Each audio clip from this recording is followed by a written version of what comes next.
For Ready for the Weekend episode 1, where we look at 5 of the must see events this weekend in sport, give our predictions, and generally what we think about the shows. I'm joined by Kev. Right, so probably the biggest event taking place this weekend is the boxing card headlined by YouTube sensation Jake Paul and UFC fighter Ben Askren. What do you make of this? What do I make of this?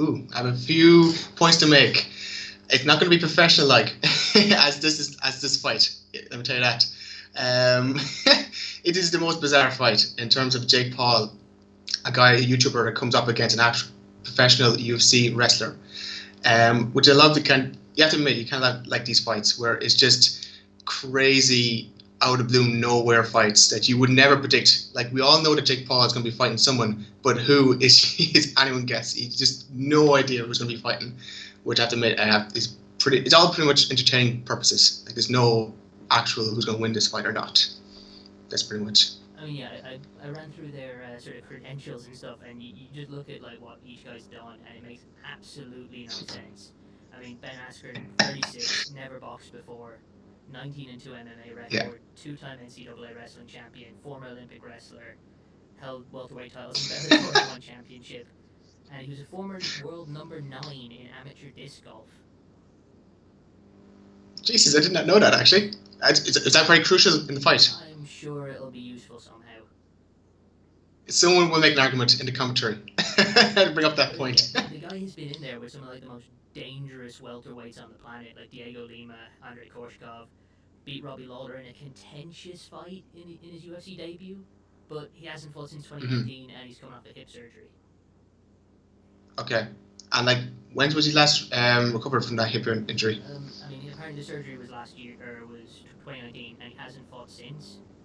So that was after, I think, the Damian Maia fight. But, I mean, he's probably... That's interesting. He's most famous for getting knocked out in 5 seconds by that George Masvidal knee, which, like, catapulted Masvidal to stardom.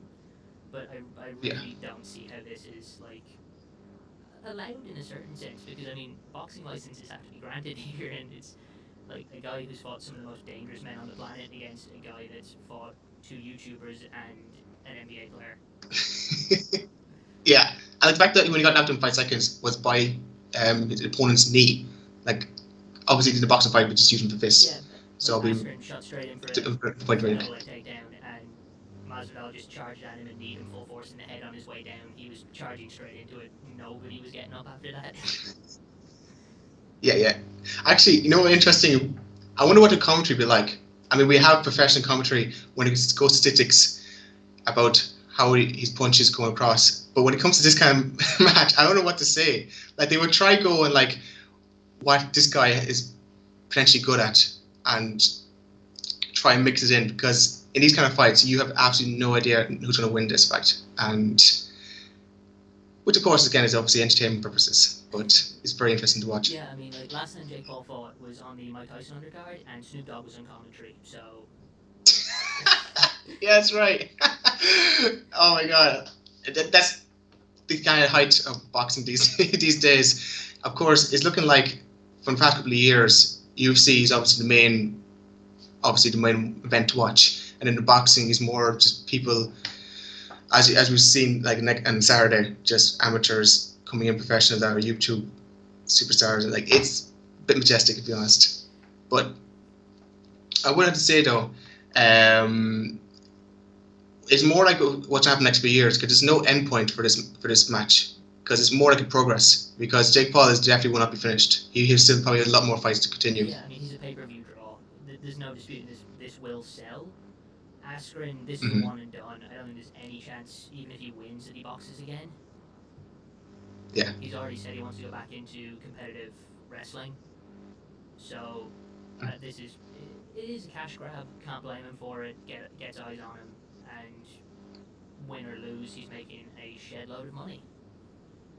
Yeah, I don't seem like he's going to come back. He's doing more. He's like a trainer, isn't he, in Arizona? I'm correct in saying that. And it just seems like he's just settling in very well. And the fact that it came up and his card against Jake Paul was a bit unusual. Were you a bit surprised in that? Ben Askren is a bit of a troll online, and I think this sort of stemmed from him just sort of making some snide comments, as he tends to do at press conferences. Just got bored on Twitter and Yeah. realized he sort of stepped into a massive pit of money. We were just having this discussion how a few tweets can turn it into a fight. I mean, That's how it starts. Jake Paul was baiting most of the UFC roster, and he got the one he wanted. The guy who is considered to have had the weakest boxing skills, but with the biggest name. Yeah. Interesting to point out. So this all basically comes down to who do you actually think is winning this? There's no way. Obviously, there's so many different, like, the ages are different, the experience is different, everything. I'm trying to find a match of what they're actually similar at. I'm guessing they're both American. Am I saying right? Well, I got 1 point right. Okay. It's more like a guessing game, to be honest. I'd be more inclined to go for Jake Paul, but only to see where he upgrades, because if he doesn't win, he's probably sticking with his level, and he won't be fighting. He won't be going for the big fights, the more interesting ones, like McGregor, as we were saying, in the next few years. That could possibly happen. You never know.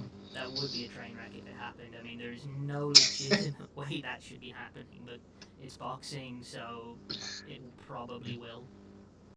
Like him or hate him, you're gonna watch him. Yeah, exactly. I'm guessing you'll be watching it at a certain time during the night. I've got nothing better to do, so yeah, may as well. I'm an Askren fan. I enjoyed him in the UFC. He's super entertaining to listen to and to, you know, to see what he gets up to next. His fights generally were very predictable, but just going for the takedown. This is going to be super interesting to see how seriously he actually takes this. But yeah, I think I'm still going to predict Jake Paul, because it's boxing, and you know, he's like, what, 12 years younger, has the extra boxing experience, and Ben Askren is a wrestler, not a boxer. Yeah. And you think Ben would take this fight as serious as his press conference? Possibly. You're telling me that he wore sandals into the press conference. I haven't heard him talk. Was it anything interesting to watch? I just got the highlights, but like, yeah, it was generally Jake Paul trying to take it super seriously, almost playing. He almost seemed like a pro wrestler, sort of pretending to be like this like super serious macho fighter, and Ben Askren just kept like sort of shrugging him off and not taking him remotely seriously. Yeah, we can tell from that. So let's wrap this up. What's your prediction? Yeah, go for Jake Paul. Just Decision, mad bet here. Finishism. Oh, right. Well, to be honest, now we had 2 knockouts. I'm correct in saying that. In the fights. So from watching it, he actually has decent punches. So I don't think it'll be a knockout. I think it'll be a long shot. But I think he might script a win here. Yeah, I'd be leaning the same. Give it a try. Going Jake Paul by decision, because boxing does weird things. Yeah. Right, so our second must-see event of the weekend, we have the FA Cup semi-final tie between Chelsea and Man City. Kev, what do you reckon of this tie? The game of the plastics. Let's see how this goes. We have 2 teams that are a lot to play for. They have like 3 cups to actually play for. Actually, we have obviously City more likely to win the Premier League, and then both teams are obviously the FA Cup and also in Champions League. So let's see how this turns out. So after looking at previous occasions, usually won in 3 different events, we have a team who wins either, like I say, the FA Cup, but they win the Premier League straight after, or a knockout game. I don't see much teams winning both games, 2 competitions, except for Man City and Arsenal. That was a 3-0 win, I think, a few years ago. But I think Chelsea might get the win here. I think City will be more focused on the Champions League, to be honest. Although Chelsea still have a few games to try and win to get into the Champions League spot for next season. They still have West Ham and Leicester to actually overtake. I mean, yeah, well, I was doing a bit of research on this, and like, they've played each other once already this season, which was back in January. City beat them 3-1. And City haven't lost to Chelsea at Wembley since it was rebuilt. They've played each other 3 times. I know the stats don't lie, do Yeah, they? it's like City have played them 3 times at Wembley and won all 3 games. Well, you can't say that because City hasn't been to Wembley. Like, was it 2011? Am I correct in saying? I think it was. No, sorry, 2010. I think it was when they won the FA Cup. Yeah, okay. Chelsea actually won the Premier League that year, so yeah, I suppose you're right. Yeah. Hey, look, I looked it Interesting up point on to Google. make. Google doesn't lie, or shouldn't. Google never lies. When it comes to serious arguments, Google's the person to go to. I mean, it now, doesn't. sorry. It doesn't also look like there's any major injury issues. Laporte and Aguero were listed as a 75% chance of playing in the next game. This was just according to the Fantasy Premier League website, so don't rely on me for that. But from what I read anyway, they were more than likely available, and Christensen for Chelsea, but I doubt he'd actually play anyway. Here's an interesting thing, actually. Would they consider FA Cup as a serious trophy? Like, they have other serious competitions to concentrate. So would be likely to actually keep players subbed on in case of injury may occur for their top players? Look, I think Chelsea will be taking it more seriously than Man City will, Mm-hmm. because of the amount of trophies that City are still eligible for. I still think I'd lean Man City in this, purely because it just seems like it's their year. Yeah. I mean, they could actually win the treble, is that correct? They still have a chance of doing I that. think they're up for 4. Really? If I What read somewhere are there's we a looking for? quadruple still possible, but again, don't quote me on it. But yeah, I'd probably say like City 2-1. Really? So you can go and score. Interesting. I would still think Chelsea might get away with this. I think they've got a lot more to take. Basically a lot more to lose. So I think they'll try to go for the win more with this game. Scoreline, do you reckon? Come on, bonus points up for grabs. Who's Oh, bonus points. Oh, is this how we're going? Okay. So you're going for 2-1. City's going to score. I know that for a fact. So I still think I'm going to do a crazy score and say, no, I'm going to stick a standard 2-1 for Chelsea this time. Alright. It's a safe score. Safe bet. Between Norwich and Bournemouth in the Championship. We got Norwich, who need one more win to secure promotion to the Premier League once again, and Bournemouth, who are looking to cement their spot in the playoffs. Well, we have our 2 relegated teams from last year from the Premier League in clash for back to the Premier League again. It's going to be interesting, especially for Norwich. It seems like the same process again, but in a weird way, it's kind of interesting because they still have their own manager from their previous campaign. And I hate that when I have teams from relegated and they get sacked. And they're like, okay, you played terrible in one of the best leagues in the world. We're going to bring a caretaker in over your job. But I like the fact that Norwich actually has their current manager and there's East Premier League again. So basically redemption from getting relegated. So I actually appreciate that. I mean, yeah, look, the start of last season, they looked pretty good until they just got ravaged by injuries and they kind of fell apart and never got momentum again. They just sort of stumbled into bottom place and couldn't get out.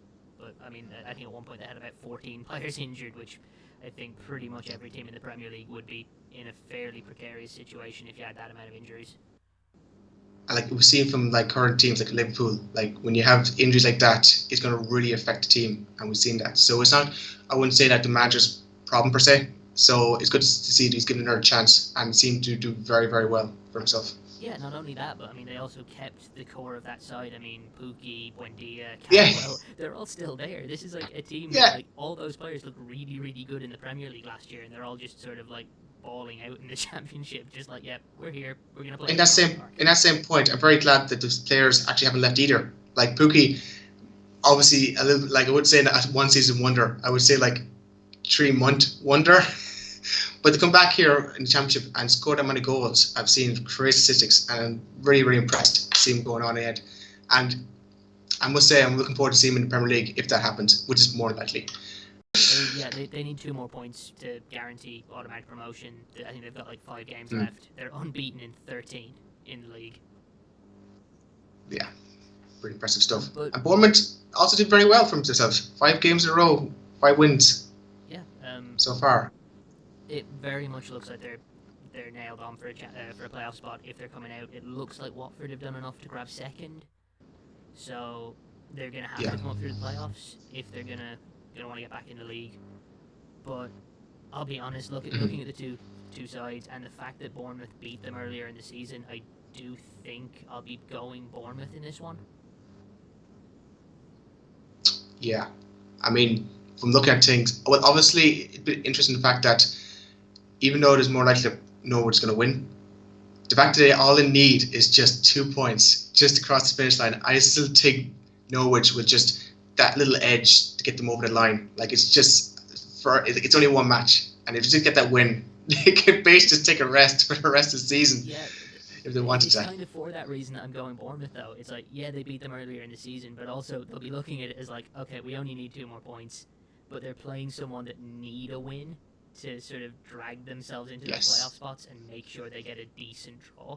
So I sort of think Bournemouth, they'll have that need to win, whereas with Norwich, it's that sort of, we only need 2 points, we'll be fine, we're as good as champions already, and I think an informed Bournemouth team will probably do them. I think they might do them 1-0 again, that's what I'm going with. Interesting point. Actually, there's a point I'd like to make, how the fact that 2 of Bournemouth players left because they were getting relegated last season. I think it was Wilson and Fraser, I think it was, to Newcastle.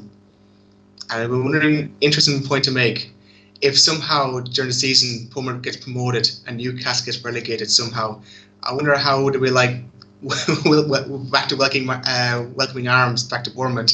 It's like, hey, you're back to the Premier League. How are things? Yeah, I really don't think after failing to turn up for them, literally just refusing to play for them after the comeback, that I don't think they'll be taking Ryan Fraser back anytime soon at Bournemouth. I don't think he'd be felt particularly welcome.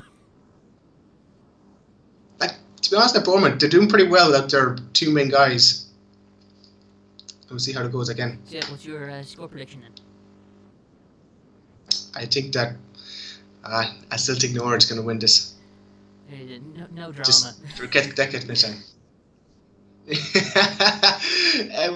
We made some compelling points for that decision. Yeah, just, everyone loves a bit of drama at the end if they went on like a little run of just failing to get those 2 points. Oh, we still haven't got the score yet. Yeah, I'm going 1-0. What score do you want? Yeah, 1-0. I think Pookie might get 2-0. Not bad. Whittaker and Kelvin Gastelum. What do you think, Kev? What do I think? Well, we've got 2 guys with the stats are pretty much the same. Same age, roughly the same starting debut. The card is pretty much similar enough. In terms of their body weight and their physique, it's completely different. It seems I wouldn't be able to make an exact decision. The fact we have a serious ab dude, and we have a guy literally named Bobby Knuckles. You could tell that from his nickname. Unfortunately, Gastelum had been unforced a few years, 2019 and 2020, with 3 losses. But he has come back and won a win in February. So hopefully that will be redeemed and be able to come back and see how it comes off from there. Like, the fact that he can beat the rank number 1, I think that would be very good to get back into his UFC career. I mean, yeah, you're looking at these 2 guys, their records, as you say, really similar. The most interesting thing for me is that they know each other really well. I mean, they were the captains on the 2019 season of The Ultimate Fighter, spent a lot of time around each other. Unfortunately, that fight never actually came to be when Whittaker held the belt. The Gastelum dropped out, Whittaker dropped out with a hernia, and both guys were removed from the card, and it ended up being headlined by Adesanya and Silva. So it's a fight that they're well familiar with each other. They've trained for each other before, and for me, I do think Whittaker, on the form recently, has looked really good. I'd be backing him in this. He's ranked number 1. Both guys have lost to Adesanya, so either way, it'll be a really interesting fight. But yeah, for me, with the recent form of Gastelum compared to Whittaker, I do think I'd be going Whittaker. For this one, that's not enough. I would actually still go for him as well. because he seems to be in a really good form for the last couple of stages. So I still go for him. In fact, he's also number one. Obviously, be more hard to keep up that record in that ranked up, but I think he might get that edge. Now, do you think it might be a knockout? I would be leaning decision. Neither guy have really finished too many people recently.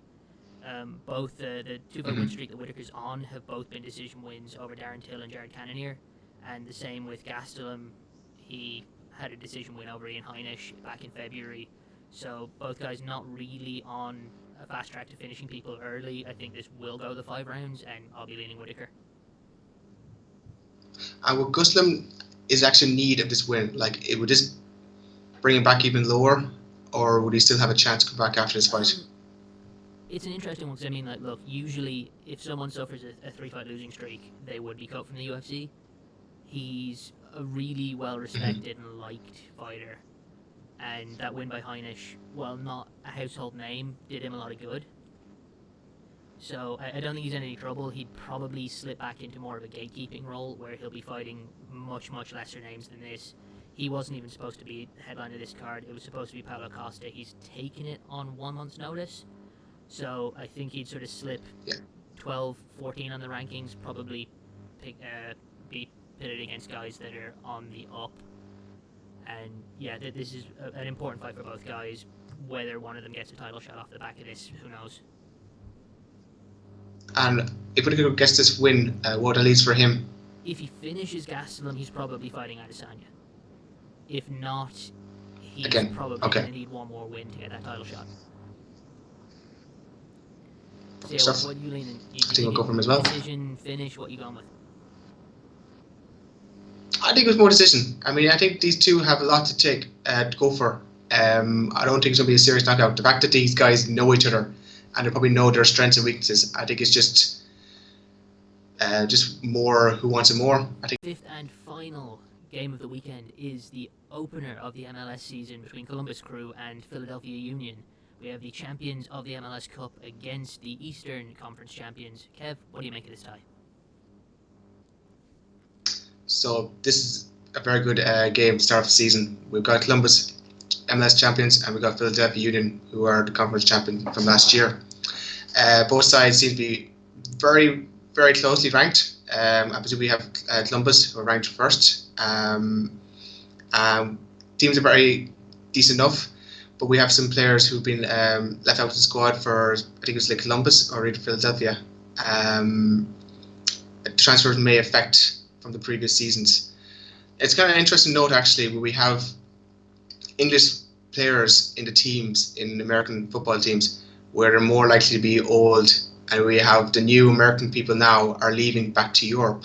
How do you think of actually that? Yeah, I mean, these the sort of reputation of the retirement league thing has kind of stuck, even though over the last few years there's less and less old European players coming over, and you've got more and more young American guys popping up around Europe, especially in the Bundesliga.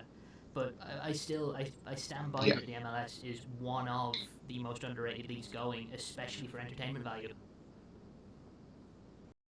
Yeah, I'm pretty sure, as you know, in America, I nearly got tickets to see Seattle Sounders. I was very fortunate to the game, not just for the game itself, but even see the stadium. Like, I've seen the stadium for Philadelphia Union, and it looks unreal. That's what I love about American stadiums. Just the whole spectacle is just fantastic. But apart from all that, the football league is actually, would you say, be more rising each year in MLS? Yeah, in certain aspects. I mean, there's still, because of like salary cap restrictions and stuff, I think the league's only going to grow so much until they start to up that, like the NFL does, where they gradually build salary cap and allow for the league to grow naturally.